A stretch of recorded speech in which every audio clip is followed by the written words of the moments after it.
कर्म और भाग्य भारतीय दर्शन और संस्कृति के दो महत्वपूर्ण स्तंभ हैं, जो मानव जीवन और उसके परिणामों को समझने में महत्वपूर्ण भूमिका निभाते हैं। ये बहस कि कर्म बड़ा है या भाग्य सदियों से चली आ रही है, और आज भी इसका स्पष्ट उत्तर नहीं मिल पाया है, क्योंकि ये विषय व्यक्तिगत विश्वास, अनुभव और दृष्टिकोण पर आधारित है। दोनों के पक्ष में तर्क दिए जाते हैं, और इनका महत्व व्यक्ति के जीवन की परिस्थितियों पर निर्भर करता है। भाग्य का अर्थ भाग्य वह शक्ति है जो हमारे जीवन की घटनाओं को पहले से निर्धारित करती है। यह मान्यता है कि जीवन में जो कुछ होता है वह किसी अज्ञात या दिव्य शक्ति के नियंत्रण में होता है, जिसे हम भाग्य कहते हैं। भाग्यवादी दृष्टिकोण के अनुसार इंसान अपने भाग्य से बच नहीं सकता, क्योंकि यह पहले से ही तय है कि उसके जीवन में क्या होगा। भाग्य का विचार भारतीय संस्कृति में गहराई से निहित है। हिंदू धर्म में भाग्य को पूर्व जन्म के कर्मों का परिणाम माना जाता है। ये मान्यता है कि हमारे वर्तमान जीवन में जो कुछ भी होता है, वह हमारे पिछले जन्मों के कार्यों का फल है। इस प्रकार, भाग्य जीवन की उन घटनाओं का परिणाम है जो हमारे नियंत्रण से बाहर होती है। कर्म का अर्थ है कार्य या क्रिया। यह केवल शारीरिक कार्यों तक सीमित नहीं है, बल्कि इसमें हमारे विचार, इच्छाएं और भावनाएं भी शामिल होती हैं। कर्म सिद्धांत के अनुसार हम जो भी कार्य करते हैं, उसका परिणाम हमें अवश्य भुगतना पड़ता है। ये विचार मुख्य रूप से हिंदू धर्म का बौद्ध धर्म और जैन धर्म में प्रमुखता से पाया जाता है। कर्म सिद्धांत कहता है कि इंसान अपने जीवन के निर्माण के लिए खुद जिम्मेदार है। कर्म की तीन श्रेणियां होती है। वन, संचित कर्म। ये हमारे पिछले जन्मों के कार्यों का संचय है जो हमारे वर्तमान जीवन को प्रभावित करते हैं। टॉक, प्रारब्ध कर्म। ये वह कर्म है जो वर्तमान जीवन में हमारे साथ घटित होता है। इसे भाग्य के रूप में भी देखा जा सकता है। थ्री, क्रियमान कर्म।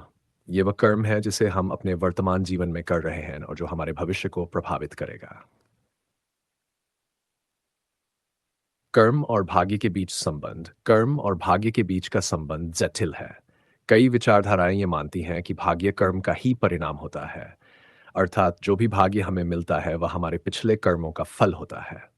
भाग्य का सिद्धांत कहता है कि हमें जीवन में जो भी मिलता है वह हमारे पूर्वजन्मों के कर्मों का परिणाम है, जबकि कर्म का सिद्धांत कहता है कि हम अपने भविष्य का निर्माण अपने वर्तमान कार्यों से कर सकते हैं। कुछ लोग भाग्य को भगवान की मर्जी मानते हैं और ये सोचते हैं कि जो भी होता है वह हमारे नियंत्रण से बाहर है। वहीं कर्मवादी दृष्टिकोण ये कहता है कि इंसान अपनी मेहनत, इच्छा शक्ति और दृढ़ संकल्प से अपने भाग्य को बदल सकता है। उदाहरण के लिए, अगर कोई व्यक्ति कठिन परिश्रम करता है तो वह अपने जीवन में सफलता प्राप्त कर सकता है, चाहे उसका प्रारंभिक भाग्य कुछ भी रहा हो। भाग्य के पक्ष में तर्क।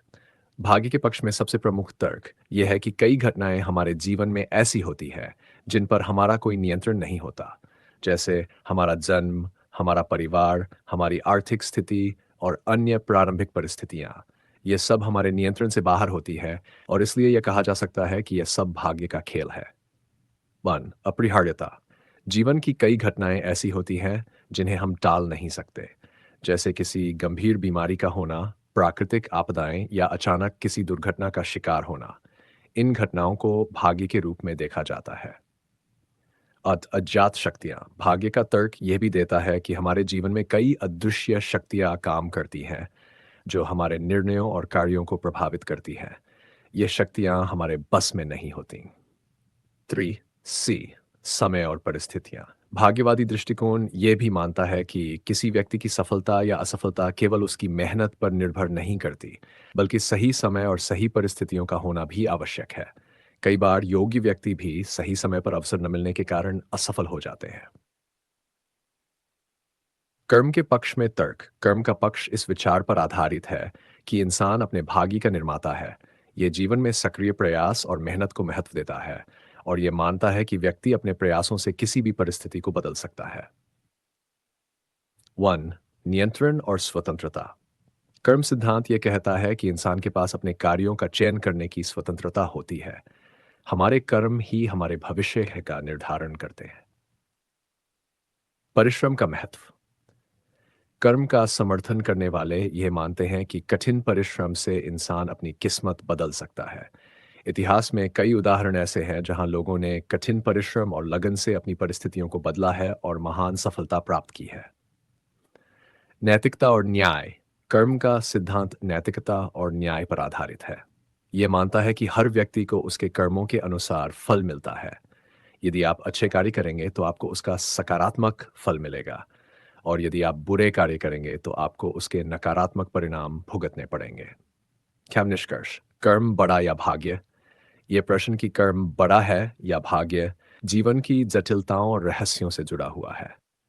भाग्यवादी दृष्टिकोण कहता है कि जीवन में जो कुछ होता है वह हमारे नियंत्रण से बाहर है और पहले से निर्धारित है। वहीं कर्मवादी दृष्टिकोण यह कहता है कि इंसान अपने जीवन का निर्माता है और अपने कर्मों से वह अपने भाग्य को बदल सकता है। वास्तव में दोनों का अपना महत्व है। भाग्य हमें हमारे जीवन की प्रारंभिक स्थिति में लाता है, लेकिन कर्म वह साधन है जिसके माध्यम से हम अपने जीवन को बदल सकते हैं। भाग्य और कर्म का संबंध एक दूसरे से अटूट है। भाग्य हमारे जीवन की परिस्थितियों का निर्धारण करता है, लेकिन कर्म हमें उन परिस्थितियों का सामना करने का साधन प्रदान करता है। इसलिए यह कहना सही होगा कि भाग्य और कर्म दोनों ही महत्वपूर्ण हैं।